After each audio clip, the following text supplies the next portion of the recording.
Puji nama Tuhan. Sama-sama kita buka dari Injil Lukas pasal yang ke-15. Injil Lukas pasal yang ke-15, kita mau baca ayat yang ke-11 sampai ayat yang ke-32. Cukup panjang, jadi saya akan bacakan. Bapak Ibu Saudara boleh simak pada Alkitab di tangan kita masing-masing. Kalau ada di screen disiapkan, puji Tuhan. Lukas pasal yang ke-15, ayat yang ke-11 sampai ayat yang ke-32. Saya akan bacakan dan semua kita boleh simak secara bersama-sama. Demikian bunyi firman Tuhan. Yesus berkata lagi, ada seorang mempunyai 2 anak laki-laki.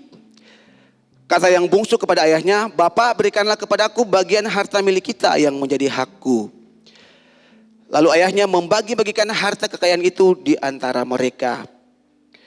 Beberapa hari kemudian anak bungsu itu menjual seluruh bagiannya itu, lalu pergi ke negeri yang jauh. Di sana ia memboroskan harta miliknya itu dengan hidup berfoya-foya. Setelah dihabiskannya semuanya, timbullah bencana kelaparan di dalam negeri itu dan ia pun mulai melarat.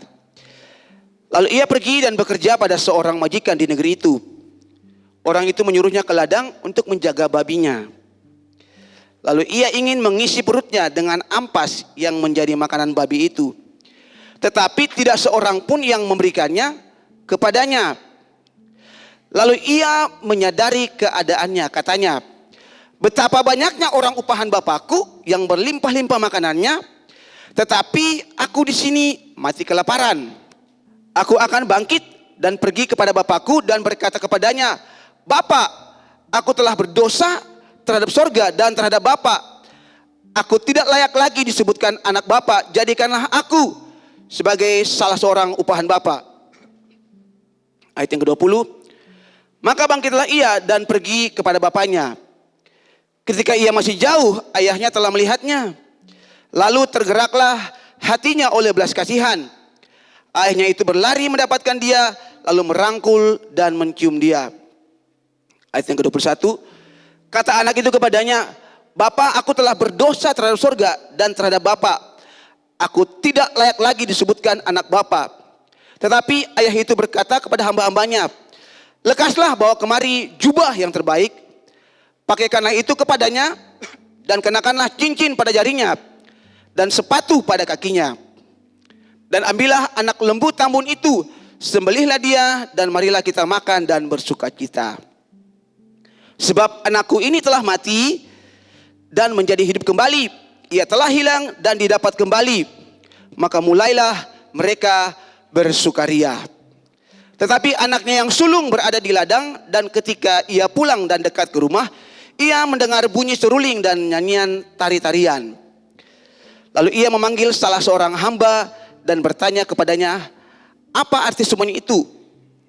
Jawab hamba itu, adikmu telah kembali dan ayahmu telah menyembelih anak lembu tambun, karena ia mendapatnya kembali dengan sehat.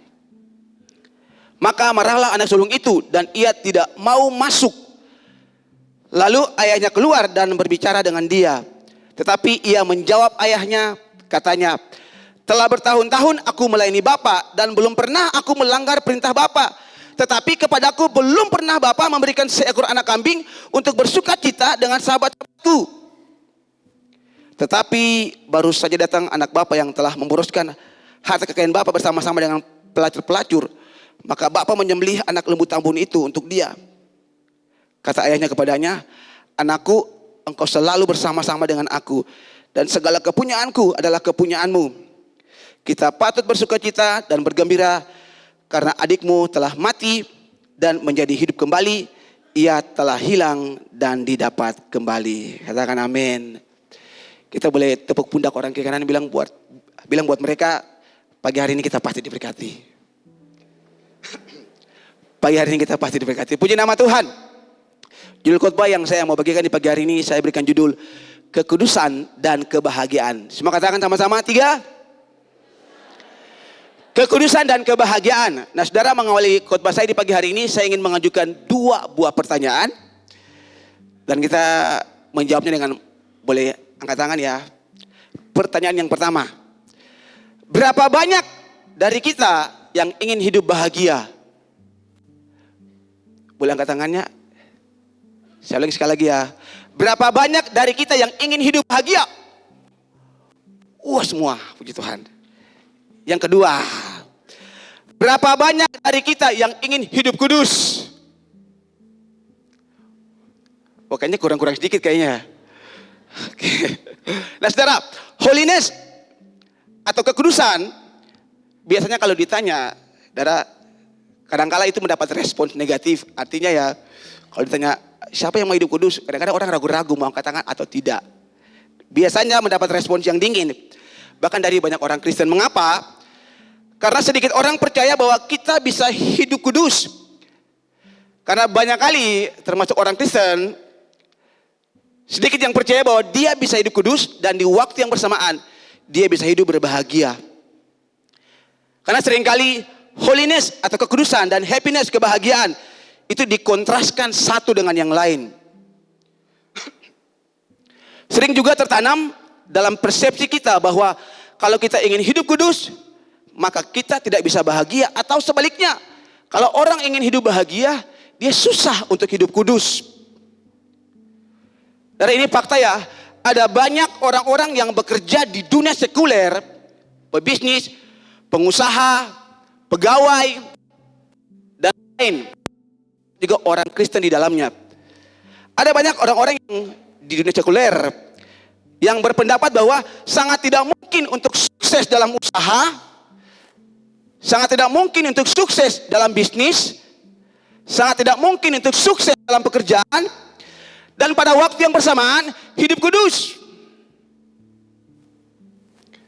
Dan saya mengatakan pagi hari ini buat semua kita bahwa ini pola pikir yang sangat keliru. Yang setuju katakan amin.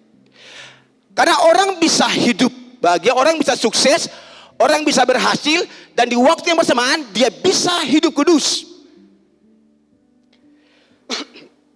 Dan kenapa? Karena Alkitab kasih contoh saudara. Alkitab memberikan contoh, ada orang-orang yang bekerja di dunia sekuler, tapi di waktu yang bersamaan mereka bisa hidup takut akan Tuhan. Ada orang-orang yang bekerja di marketplace, jadi politician, tapi di waktu yang bersamaan mereka bisa hidup kudus. Katakanlah Daniel, Sadrak, Mesak, Abednego. Dari ini orang-orang yang bekerja di sekuler. Ini petinggi negara, saudara. Tapi kita mencatat bahwa di waktu yang bersamaan mereka bisa hidup kudus. Amin. Mereka tidak kompromi dengan dosa. Materi komsil minggu kemarin. Mereka berani berkata yang tidak. Ya, benar. Ditawarkan makanan, mereka tahu ini sudah dipersembahkan lebih dulu kepada dewa-dewa. Mereka nggak mau kompromi, mereka nggak mau makan. Disuruh sembah patung, mereka nggak mau. Konsekuensinya ada saudara, mereka tahu. Daniel dilemparkan ke goa singa, Sadrak, Mesak, Abednego dimasukkan dalam perapian yang menyala-nyala, tapi mereka sama sekali tidak kompromi. Dan saudara, sekali lagi ya, Alkitab mencatat keempat orang ini selalu dipercayakan posisi penting, tempat penting setiap kali pergantian raja di Babel. Terlihat ya, orang-orang yang tidak kompromi dengan dosa, yang tidak mau peduli dengan mereka punya posisi kedudukan, Tuhan tetap bawa mereka naik tinggi. Amin. Jangan hanya karena Anda takut hilang jabatan, Anda kompromi dengan dosa. Jangan saudara.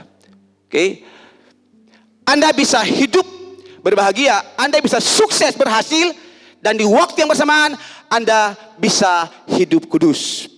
Yang percaya katakan amin. Iya. Yusuf, Perdana Menteri Mesir. Filemon, pengusaha sukses, tapi di waktu yang bersamaan dia hidup takut akan Tuhan, jadi gembala, menggembalakan jemaat. Saya ingat dulu almarhum Pastor John pernah cerita, ada seorang pengusaha terkenal di Singapura, daerah di Singapura ya. Dari ini di Singapura, orang kaya, salah satu orang kaya di Singapura namanya Tan Chung Keng. Wah, kalau kemarin di Metro Komsel Sun Tzu, ini Tan Chung Keng. Saudara, dia salah satu orang terkaya di Singapura. Terus satu kali mereka wawancara dia dan mereka ingin bertanya apa rahasia keberhasilan dia, apa rahasia kesuksesannya, apa rahasia sehingga dia bisa jadi begitu kaya. Apa rahasia dia bisa menjadi bisnismen yang sukses? Saudara, dia katakan begini, setiap hari Minggu saya dan seisi keluarga saya, kami beribadah. Dia bilang setiap hari Minggu dia dan seisi rumah tangganya ada di gereja. Orang kaya sangat sibuk sekali, tapi hari Minggu ada di rumah Tuhan. Maaf ya, di sini saya nggak ada. Haleluya. Oke. Di sini semuanya walaupun sibuk ada di rumah Tuhan. Haleluya. Amin. Ya, tapi di luar sana ada. Oke. Nggak tahu siapa. Dan yang kedua, saudara, dia bilang gini. Dalam berbisnis dia pegang prinsip ini. Dalam berbisnis dia pegang ini prinsip, saudara. Dia bilang gini. Dalam bisnisnya dia bilang gini. I never cheat anybody. Saya nggak pernah menipu siapapun. I never cheat anybody. Kenapa dia bilang gini? Karena someday, somehow, somewhere, somebody will cheat you back. Karena nanti satu saat, satu momen, satu kesempatan, orang bisa menipu kita kembali. Jadi ini orang, dia mengerti prinsip tabur tuai. Makanya dalam bisnisnya dia bilang dia nggak pernah tipu seorang pun dalam bisnisnya. Dari ini yang susah. Kadang-kadang orang berbisnis, orang bilang kalau nggak main-main sedikit susah untuk dapat untung. Tapi dia bilang tidak. Walaupun dia bangun bisnisnya, di waktu yang bersamaan dia hidup takut akan Tuhan. Makanya Tuhan percayakan dia kekayaan. Amin.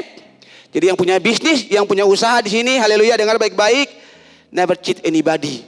Bilang orang kiri kanan, never cheat anybody. Jangan tipu orang lain, saudara, ya kan? Karena sesaat orang akan tipu saudara kembali. Nah, jemaat yang dikasihi oleh Tuhan Yesus Kristus, dari pembacaan kita di atas tadi, Lukas pasal 5, seringkali kita berpikir bahwa hanya ada satu anak yang terhilang, yaitu si bungsu. Padahal sesungguhnya kedua anak ini, baik si sulung dan si bungsu, mereka berdua sama-sama terhilang. Nah, apa yang anak bungsu lakukan? Kita lihat. Apa yang anak bungsu lakukan? Anak bungsu dia mencari happiness di luar holiness. Anak bungsu ini dia mencari kebahagiaan di luar kekudusan. Waktu dia ambil dia punya bagian, dia pesta pora, dia mabuk-mabukan, dia menikmati semua hal yang duniawi. Dia menikmati semua kebahagiaan di luar holiness, di luar kekudusan.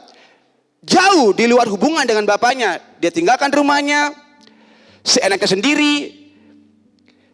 Dia lakukan apa saja, yang penting dia senang. Yang penting yang bikin dia bahagia, dia bikin apa saja. Dan banyak orang, banyak kali tanpa sadar, orang-orang hidup seperti ini. Tidak mau diatur. Yang penting saya bahagia, jangan urusi urusan saya. Banyak kali orang mencari happiness di luar holiness. Orang mencari kebahagiaan di luar kekudusan. Untuk orang Yahudi, babi adalah binatang najis. Dan anak bungsu ini, kata kitab, bahkan tidak bisa makan dari sisa makanan babi. Maaf ya saudara, di sini ada beberapa kita punya peternak babi. Dan saya yakin saudara, walaupun mereka peternak babi, mereka nggak mungkin ingin makan sepiring dengan babi. Betul ya? Iya. Tapi saudara, ini anak bungsu sampai karena lapar ingin berbagi makanan dengan babi. Itu pun saudara, dia nggak kebagian. Jatuh miskin, benar-benar di bawah. Lapar, ingin isi perut dengan makanan babi. Itu pun tidak kebagian. Babi makan selesai, habis. Oke. Jadi saudara, di sini apa maksud Tuhan kasih kita parabel ini, saudara? Di sini Tuhan tunjukkan bahwa ketika kita mencari kebahagiaan di luar kekudusan, maka hidup kita akan berakhir di tempat yang paling bawah. Yang setuju katakan amin. Saya ulangi sekali lagi. Ketika kita mencari kebahagiaan di luar kekudusan, maka hidup kita akan berakhir di tempat yang paling bawah. Lalu sekarang bagaimana dengan anak sulung? Apa yang dia buat? Bagaimana dengan anak sulung?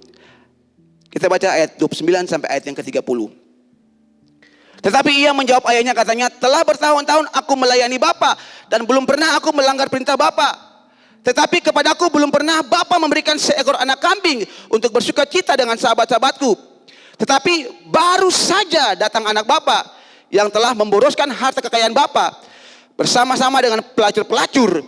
Maka Bapa menyembelih anak lembu tambun itu untuk dia. Dia marah, saudara. Saudara lihat, anak sulung ini sepertinya dia hidup holy dalam rumah bapaknya, tapi dia nggak bahagia. Tapi dia nggak bahagia.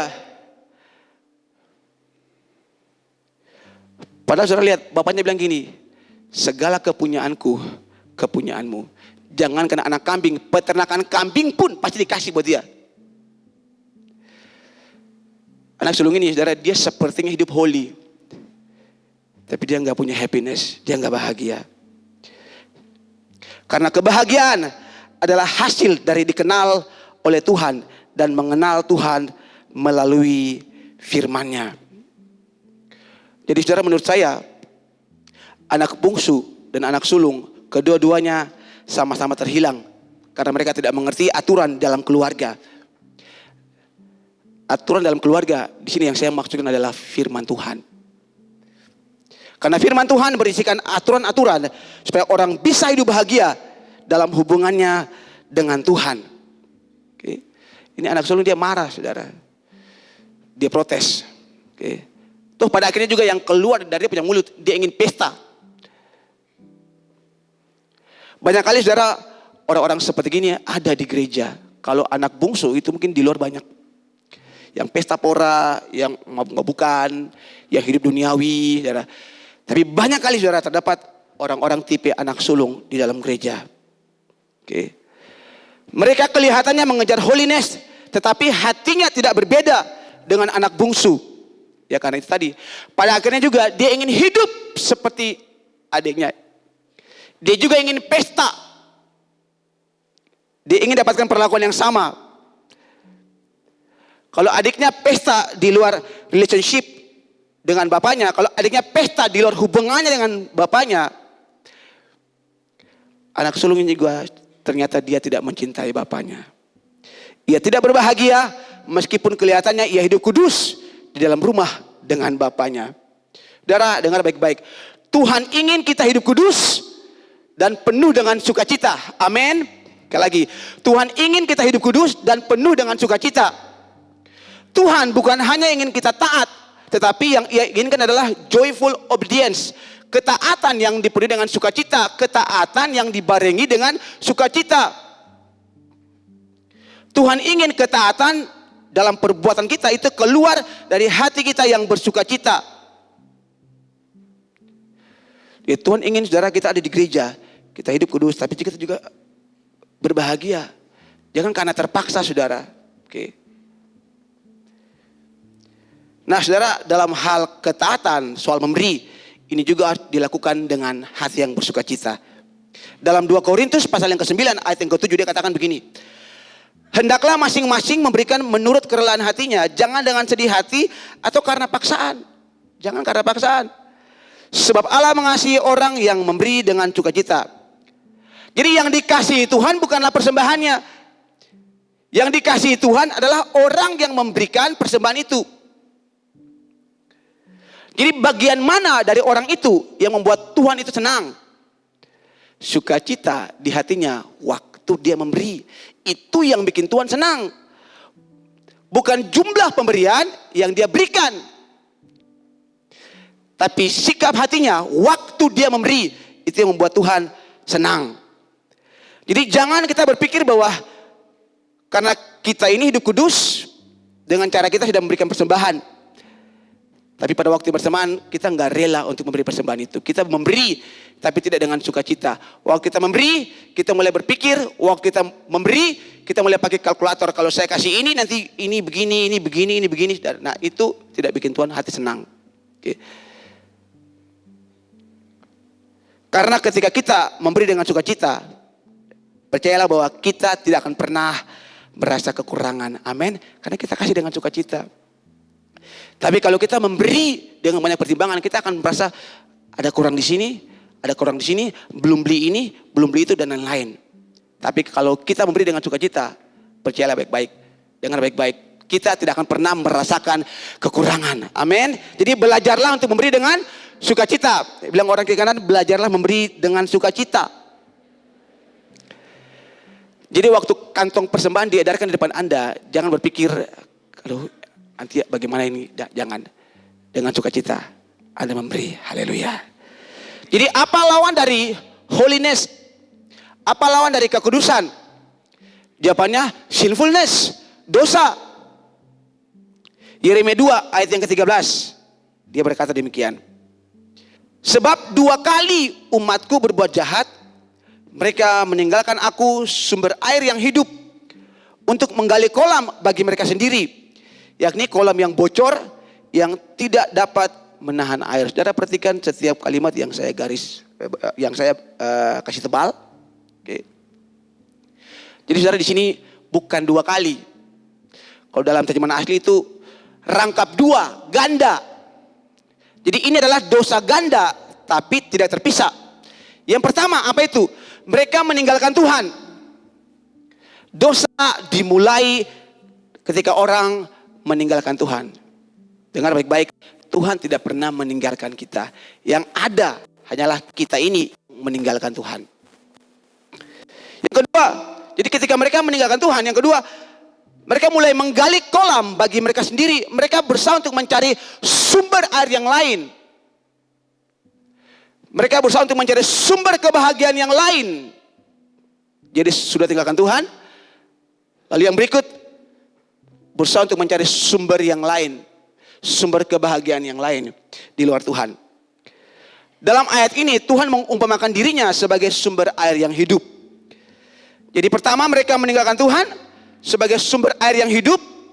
Dan yang kedua, mereka menggali untuk diri mereka sendiri suatu sumber air yang lain. Dan inilah akar yang mendasari setiap dosa. Kita meninggalkan Tuhan dan mencari sendiri segala sesuatu yang bisa memuaskan hasrat jiwa kita. Kita meninggalkan Tuhan dan kita mulai mencari sesuatu untuk memuaskan nafsu kita. Dan parahnya kita mencari itu, kita mencari happiness, kita cari kebahagiaan di luar Tuhan.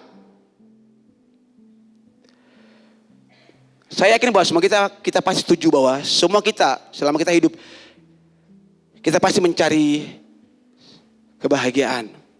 Kita pasti mencari happiness. Kita pasti ingin hidup bahagia. Tapi dengar baik-baik, Tuhan mau kita mengejar happiness, Tuhan mau kita mengejar kebahagiaan di dalam Dia, di dalam Tuhan. Karena kebahagiaan tidak bisa dibeli. Anda punya duit sebanyak apapun, dengar baik-baik, kebahagiaan tidak bisa dibeli. Toh pada saatnya uang Anda pun akan habis. Kisah anak yang terhilang sudah kasih gambaran yang sangat jelas. Dia punya harta warisan yang sangat banyak. Dan ketika dia berusaha untuk mencari kebahagiaan di luar rumah bapaknya, kita bersaksi bahwa habis semua uang yang dia punya. Karena memang kebahagiaan tidak bisa dibeli. Happiness must be found in something. Kebahagiaan itu harus ditemukan dalam sesuatu. Dan hari ini saya mau katakan bahwa kebahagiaan hanya bisa ditemukan di dalam Tuhan. Katakan amin. Kebahagiaan yang sejati tidak bisa dicari di luar Tuhan.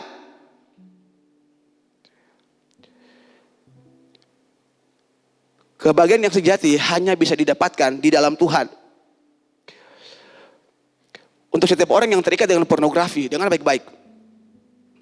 Apa yang mereka cari dalam pornografi? Mereka cari kebahagiaan.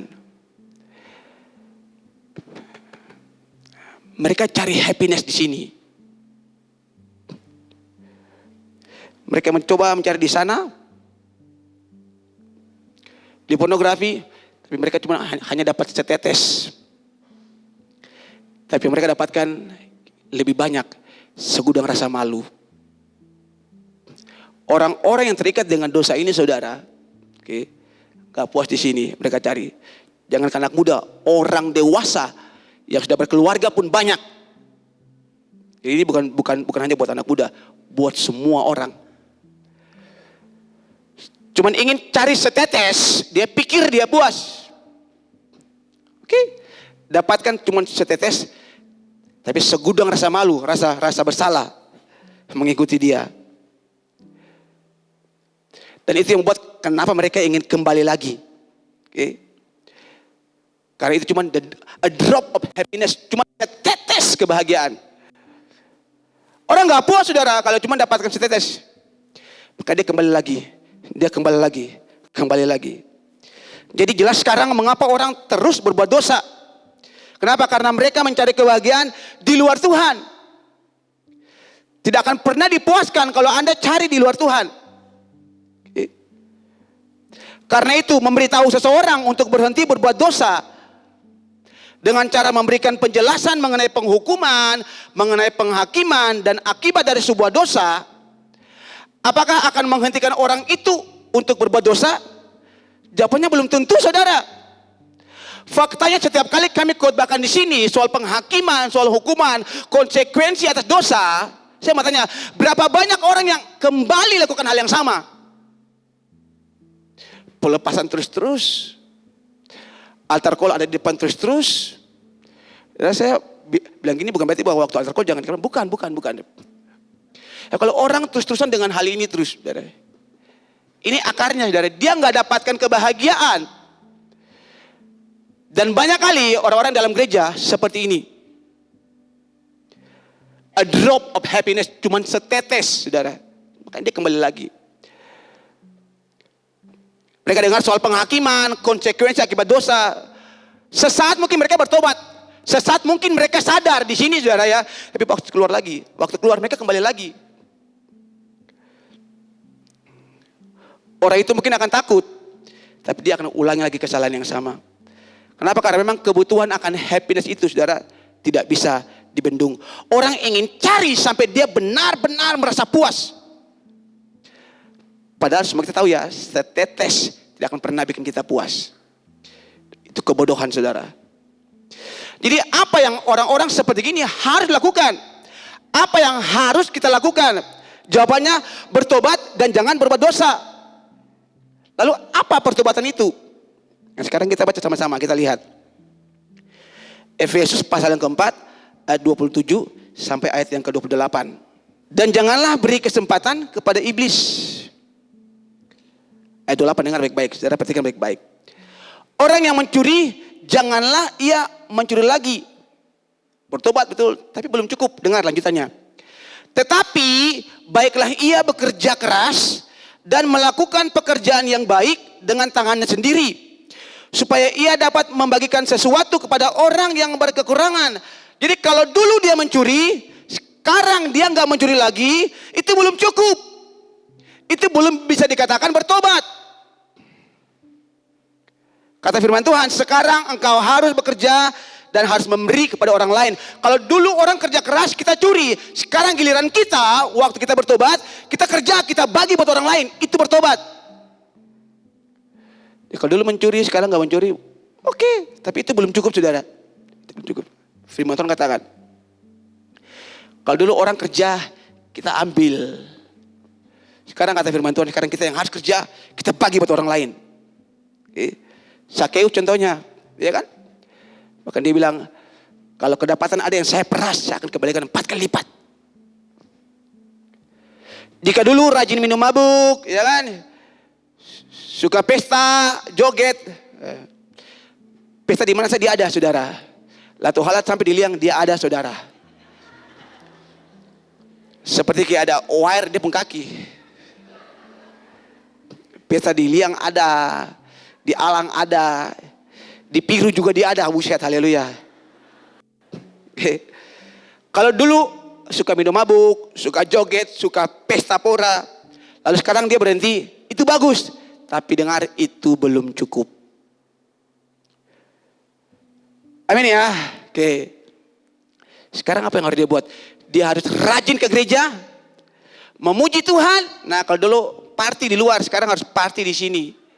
Ya kan? Ya, itu baru bertobat. Waktu puji-pujian, melompat, menari, bersukacita. Amin. Itu baru benar.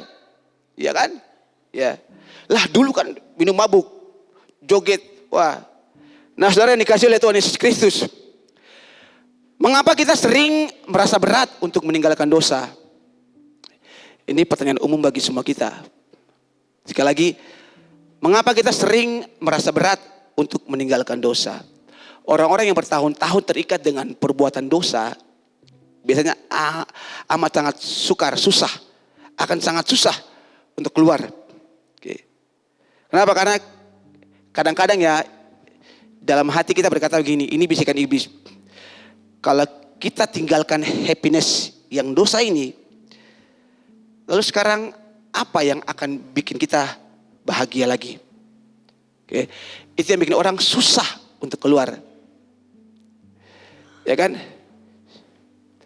Kalau sekarang saya tinggalkan tabiat saya yang dosa ini, yang senang, yang happiness ini, lalu happiness yang mana lagi yang mau saya akan dapatkan? Sekarang kalau saya lepaskan ayam piaraan ini, ayam yang mana lagi yang mau saya dapatkan? Ya kan? Saya senang dulu kalau almarhum Bapak Gembala Khotbah, beliau kalau sampai di soal ayam, beliau hafal jenis ayam banyak. Ayam segong, ayam Bangkok, saya lupa ayam kampung, ayam kota. Dan banyak kali orang seperti itu, makanya orang takut keluar dari cara hidupnya yang berdosa. Karena ini begitu mengikat dia. Dia merasa bahwa dia punya kebahagiaan ada di situ. Jadi kalau dia tinggalkan itu, dia mau cari di mana lagi? Darah ini sebuah pewahyuan yang saya dapatkan itu waktu saya dalam sebuah perenungan. Saya sudah sampaikan ini buat teman-teman youth dan juga di beberapa komsel. Tapi saya rindu untuk bagikan ini untuk semua kita yang hadir hari ini. Darah, ini main gamesnya iblis yang sering dia mainkan buat kita, yang sering dia taruh bagi kita. Itu yang kadang-kadang buat kita, kalau kita keluar dari sini, kita mau kemana? Mau dapatkan yang mana lagi? Kalau lepas dari happiness yang ini, happiness yang mana lagi? Oke. Nah kita lihat Kejadian pasal yang kedua ayat 16 sampai 17. Lalu Tuhan Allah memberi perintah ini kepada manusia. Dengar baik-baik, Tuhan bilang begini. Semua pohon dalam taman ini boleh kau makan buahnya. Semua katakan semua. Semua pohon, artinya semua pohon ya. Oke. Semua pohon dalam taman ini boleh kau makan buahnya dengan bebas. Bebas lagi, makan sepuasnya.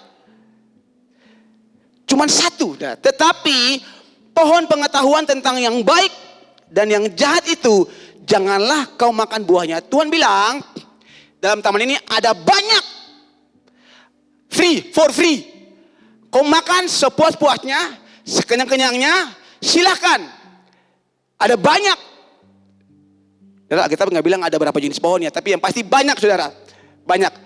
Nah Tuhan cuma bilang satu ini please jangan. Dikatakan sebab pada hari engkau memakannya, pastilah engkau mati. Jadi ada banyak pohon, cuma satu yang Tuhan bilang nggak boleh. Tuhan baik nggak saudara? Dan ragu ya. Semua pohon dalam taman boleh kita makan buahnya bebas, nggak perlu bayar. Cuman satu yang Tuhan larang jangan dimakan. Tuhan baik nggak saudara? Betul. Ya, baik ya. Oke, kita lanjut. Kejadian 3 ayat 1. Adapun ular ialah yang paling cerdik dari segala binatang di darat yang dijadikan oleh Tuhan Allah. Ular itu berkata kepada perempuan itu, tentulah Allah berfirman. Dengar baik-baik, ular bilang gini. Semua pohon dalam taman ini jangan kamu makan buahnya. Tadi apa yang Tuhan bilang? Tuhan bilang semua boleh makan, cuma satu aja. Iblis bilang begini, semua pohon dalam taman ini jangan kamu makan buahnya. Nah, tadi saya bilang ini permainan yang iblis mainkan dalam pikiran kita. Jadi iblis seperti ingin mengkontraskan Allah dengan kita. Kalau Tuhan itu baik, kenapa ini dilarang makan? Kalau Tuhan itu baik, kenapa ada ini? Kenapa ada itu? Kenapa ada banyak aturan ini? Kalau Tuhan itu baik, kenapa kayak gini? Dan bodohnya kita saudara, bukan di sini ya. Ada banyak orang percaya yang masuk dalam perangkap. Iya. Kalau Tuhan baik kenapa? Dan Hawa masuk perangkap ini. Dengar baik-baik. Tuhan bilang semua kebahagiaan kita dapatkan. Ada banyak ya saudara ya. Tuhan cuma mau satu saja. Dosa jangan kita buat. Nah saudara, ini kebodohan kita adalah kayak gini. Kita mau kehilangan banyak pohon di belakang sana. Kita mau kehilangan banyak kebahagiaan yang sesungguhnya Tuhan siapkan di belakang sana. Hanya demi satu dosa ini. Tertangkap ya. Padahal Tuhan bilang ada banyak di dalam taman ini yang bisa kita makan. Ada begitu banyak kebahagiaan yang bisa kita temukan. Tapi tolong satu ini yang dosa, jangan. Dan parahnya saudara, manusia mau tinggalkan semua yang di belakang sana yang banyak itu cuma untuk satu tabiat dosa. Dia nggak mau lepaskan. Saudara, ini bukan cuma rugi, tapi ini bodoh saudara, ini kebodohan. Saudara, sejak saat Tuhan ngomong hal ini buat saya bilang, Tuhan, kalau ini apa yang Tuhan sampaikan buat saya, ini pewahyuan bagi saya. Tuhan, saya ingin hidupi itu. Saudara, saya berusaha keras untuk hidup seperti itu, saudara. Oke. Ya, saya hamba Tuhan. Tapi ada banyak tawaran-tawaran, ada banyak godaan-godaan. Oke. Dan Tuhan, terima kasih Tuhan. Jadi setiap kali datang itu tawaran, tiap kali ada itu godaan, saya ingat Tuhan bilang buat saya, ada banyak pohon-pohon di belakang sana yang buahnya bisa saya makan dengan puas. Saya kenyang, saya bahagia, saya sukses, saya berhasil. Saya nggak mau lepaskan ini semua hanya karena satu hal ini. Saya nggak mau kompromi dengan hal ini. Karena kalau orang seperti gini, percayalah dia pasti bahagia. Amin. Dengar baik-baik jemaat Tuhan. Ada banyak berkat, ada banyak kebahagiaan, ada banyak sumber kebahagiaan, ada banyak sumber berkat yang Tuhan siapkan bagi kita. Jadi jangan mau kehilangan banyak itu hanya karena satu dosa yang kita terus lakukan. Gak mau lepaskan itu dosa karena rasa bahagia. Kalau kita lepaskan satu ini, jawabannya ya kayak tadi. Kalau sekarang saya lepaskan happiness yang dosa ini, happiness yang mana lagi? Jawabannya ini saudara. Ada banyak di luar sana, ada banyak di belakang kita yang Tuhan siapkan. Jadi kalau kita lepaskan tabiat dosa ini, percayalah ada banyak berkat-berkat yang Tuhan lagi siapkan bagi kita. Itu jelas saudara. Yang percaya katakan amin. Itu fakta saudara.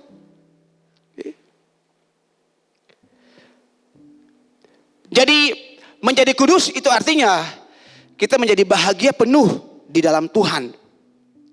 Sekali lagi, menjadi kudus artinya kita menjadi bahagia penuh di dalam Tuhan. Seperti Anda tidak lagi menginginkan hal-hal yang lain. Kenapa? Karena semuanya sudah ada di dalam Tuhan. Jika Anda dapatkan Tuhan, Anda dapatkan segala-galanya. Bilang orang kiri kanan, kalau kita dapatkan Tuhan, kita dapatkan segala-galanya. Anda gak mau lagi inginkan yang lain. Kenapa? Karena Anda sudah dapatkan Tuhan. Dan Daud mengerti prinsip ini. Daud mengerti hal ini. Makanya Daud dia berkata, God is my shepherd, I shall not be in want. Tuhan adalah gembalaku, aku tidak akan mengingini. Dia bilang karena Tuhan gembala yang baik bagi dia gak mau lagi inginkan yang lain. Dia mau cuma Tuhan. Daud mengerti prinsip ini karena dia dapatkan Tuhan, dia dapatkan segala sesuatu. Orang boleh punya rumah bagus, boleh punya uang banyak, boleh makannya enak banyak, dia yang penting sederhana. Biasa-biasa aja, yang penting dia punya Tuhan. Bagi dia itu sudah cukup. I shall not be in want. Aku tidak akan mengingini. Kalau dalam kitab berbahasa Indonesia bilang, takkan kekurangan aku ya. Semua hal yang terbaik dalam hidup yang menggambarkan kebahagiaan ini tertuang dalam Mazmur 23 ayat 1 sampai ayat yang ke-6. Semoga kita boleh sama-sama kita menyimaknya, kita baca. Oke, boleh semoga kita baca ya sama-sama. Mazmur pasal 23 ayat 1 sampai ayat yang ke-6. 1, 2, 3. Mazmur Daud. Tuhan adalah takkan kekurangan aku. Ia memberikan aku di padang yang berumput hijau. Ia membimbing aku ke air yang tenang. Ia menyegarkan jiwaku. Ia menuntun aku di jalan yang benar oleh karena namanya. Sekalipun aku berjalan dalam lembah kekelaman, aku tidak takut bahaya, sebab Engkau besertaku. Gadamu dan tongkatmu, itulah yang menghibur aku. Engkau menyediakan hidangan bagiku di hadapan lawanku. Engkau mengurapi kepalaku dengan minyak, pialaku penuh melimpah.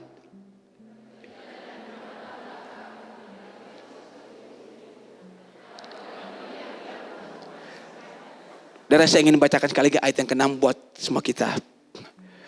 kebajikan dan kemurahan belaka akan mengikuti aku. Katakan amin. Saudara, kebajikan dan kemurahan belaka akan mengikuti aku. Semua kita bilang sama-sama. 3, kebajikan. Dan bilang, surely kindness and goodness shall follow me.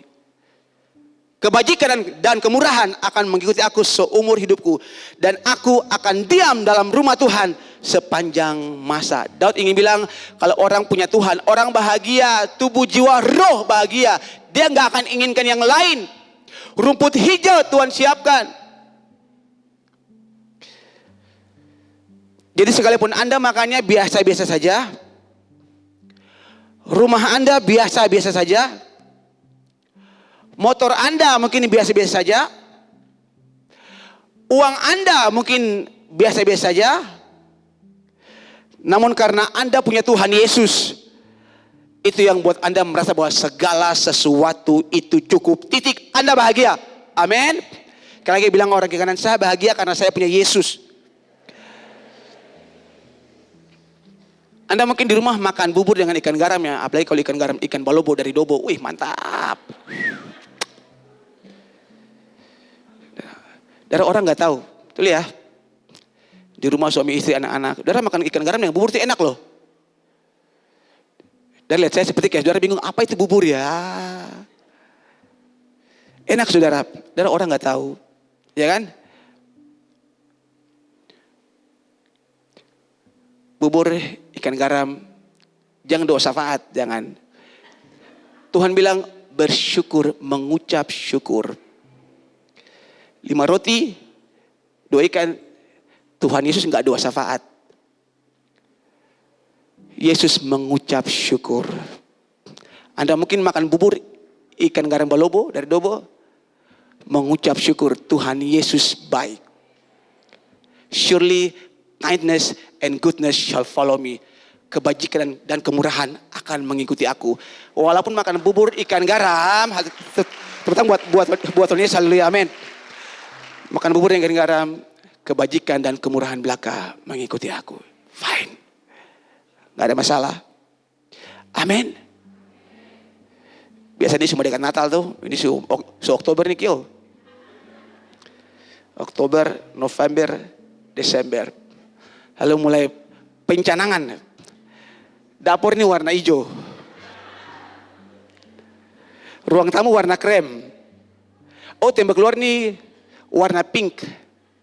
Ya kan? Kayak tetangga di sebelah. Wih, mantap gitu kan. Saudara, jangan saudara, nggak ada masalah, ya kan? Rumah Anda biasa saja, tapi kalau Tuhan berdiam di dalamnya, Anda pasti bahagia. Amin. Tepuk tangan buat Tuhan Yesus doang, haleluya. Itu paling penting, saudara. Itu paling penting. Oke. Ada banyak orang rumah tingkat 3, semua dapat langit ya, saudara. Tapi hidup nggak bahagia. Kalau Anda punya Tuhan Yesus, Anda pasti bahagia. Cari cuma di dalam Tuhan. Nggak ada masalah, ya kan? Suami istri, anak-anak hidup rukun bahagia, cukup, saudara, ya kan? Baku Molang gara-gara dusun sapanggal, kintal sapanggal, yang cuma ukuran 10 kali 10, baku Molang, baku bunuh, ya kan? Anda nggak punya itu, Anda tetap bisa bahagia, karena Anda punya Tuhan Yesus. Itu yang paling penting, saudara. Ya kan? Terus juga saudara, itu nggak dibawa mati. Ya. Berbahagialah saudara. Orang boleh punya banyak, kita punya bersyukur. Banyak sekali orang terjebak dalam gaya hidup hedon. Ya. Makanya saudara setengah mati. Di kantor kalau cuma gaji sekian, karena mami di rumah ingin pakai yang HP yang ada boba 2, 3. Papi cuma gajinya cuma 3, 4 juta. Sedangkan HP boba ini harganya 8 juta, 10 juta. Akhirnya papi korupsi. Karena ingin karena mami lihat tetangga sebelah pakai juga boba yang ada 2, 3 tuh. Gitu. HP iPhone. Biasa saudara. Yang penting Anda bisa telepon, messenger, WA gitu, udah cukup. Cukup saudara. Gaya hidup hedon saudara. Saudara, ini yang tadi saya bilang, saudara, karena kita cuma cari setetes. Percayalah, waktu Anda dapatkan itu HP, Anda pasti ingin cari yang lain lagi. Nah, itu kalau dalam ekonomi ini namanya perilaku konsumtif. Lihat orang kiri kanan. Ada kayak gini saya. Di sini nggak ada saudara. Oke, nggak ada. Di sini nggak ada. Ya karena gitu. Oke. Dapat ini ingin yang lain lagi. Karena sepertinya kalau dia belanja tuh dia puas. Dagingnya tuh dipuaskan gitu. Padahal cuma setetes yang didapatkan. Makanya ingin cari lagi. Tapi kalau orang bersyukur di dalam Tuhan, dia bahagia, cukup saudara. Cukup. Dia nggak mau yang lain lagi. God is my shepherd, I shall not be in want. Tuhan gembalaku, aku tidak akan mengini. Oke. Lihat orang pun bini cantik, beta bini juga cantik gitu ya. Itu baik. Amin. Aminnya kecil ya. Amin dong. Iya kan? Gitu. Puji Tuhan, bersyukur.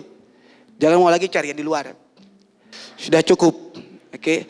Kata firman Tuhan, berbahagialah dengan istri masa mudamu.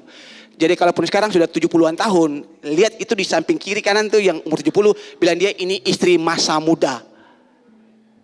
Amin ya, puji Tuhan, puji Tuhan. Amin ya, ya. Jangan sudah mulai keriput sini sana lalu bilang, wah ini mai tua. Kalau mai tua berarti ada mai, itu sudah. Jadi kalau kasih kenal istri buat orang, bilang ini istri saya. Jangan bilang ini, itu sudah. Saya kalau bilang ini mai tua berarti curiga gitu. Oh kalau ini mai tua berarti ada mai muda, ya kan? Ini istri saya satu saja cukup, ya kan? Berbahagia, bersyukur, ya kan? Amin. Ya. Itu paling penting saudara. Jadi kalau orang bisa bersyukur dengan apa yang dia punya, dia akan berbahagia di dalam Tuhan. Cukup saudara. Oke. Saya ingat sebentar bikin ini khotbah, saya ingat satu lagu. Itu lagu Kidung Jemaat, tapi sudah banyak di aransemen. Ku berbahagia, yakin teguh. Terus Yesus abadi, kepunyaan. Amin. Aku warisnya, ku ditebus, ciptaan baru, Roh Kudus. Terus aku bernyanyi bahagia,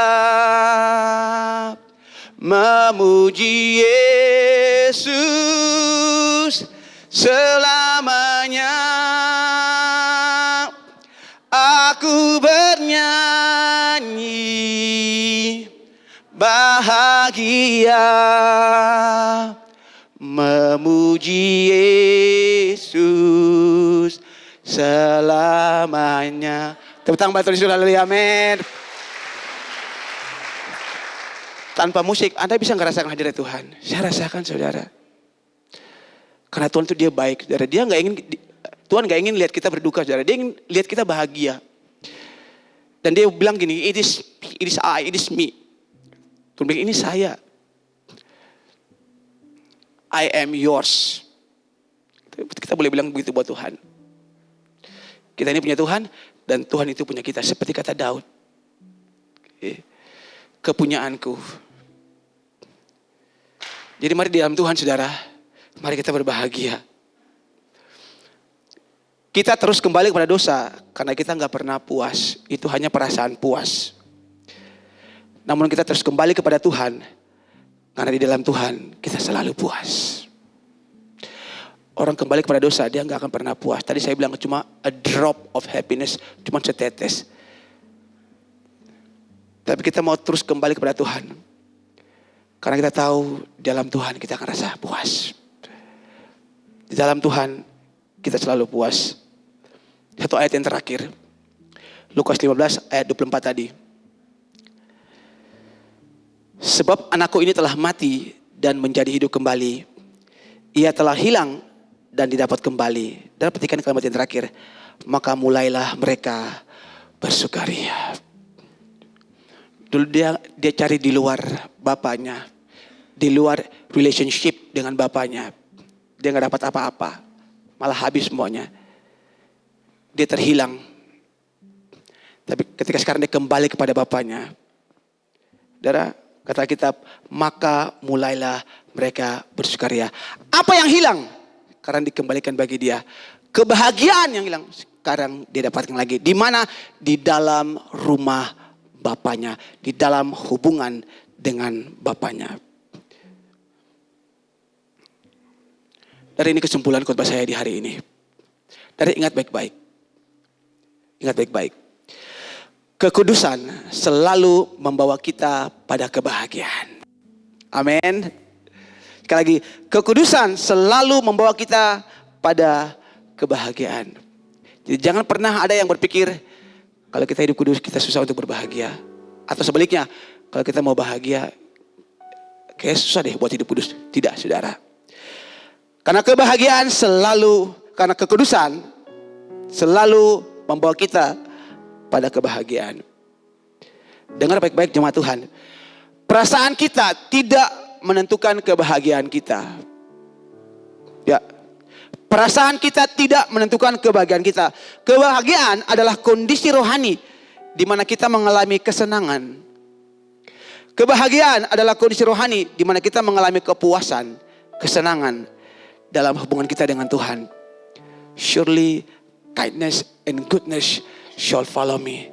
Ya, kalaupun sekarang Anda lagi hidup seperti kurang-kurang, surely kindness and goodness shall follow me. Kebajikan dan kemurahan belaka mengejar aku, mengikuti aku seumur hidupku. Dan semua yang diberkati, sama-sama dengan saya kita berkata, lihat orang di kanan, bilang buat dia, kita orang yang berbahagia.